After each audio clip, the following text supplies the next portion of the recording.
Okay, last question for this series. Hopefully, in the near future, I'll get a bunch of good questions, and then I'll come back and answer some more for you. But this last one's a pretty easy one. It says, I'm interested in taking your course, but was wondering if you knew if there were any limitations to the trial version of Ableton. For example, can I export audio tracks and save projects? Very good question, and I'm sorry I didn't address that. Yes, if you want to use Ableton, which again you don't have to for this class, but if you want to use Ableton, no, there are actually no restrictions in the trial version. The only restriction is that it stops working after 30 days. So if you download the Ableton trial, you can save, you can export, you can do everything. You have the full version of the software. There are absolutely no restrictions other than after 30 days, you can't do anything. And on that note, there's also an educational price for Ableton. If you want to get a copy of Ableton, you can buy it at the educational price.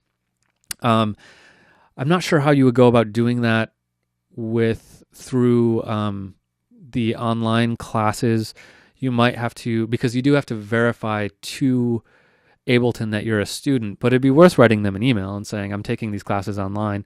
I am an Ableton certified trainer, so maybe that counts. I'm not sure. You could try and see if they'll let you buy it. It's a pretty good deal. I'm not sure exactly what it is off the top of my head, but it's a pretty significant discount.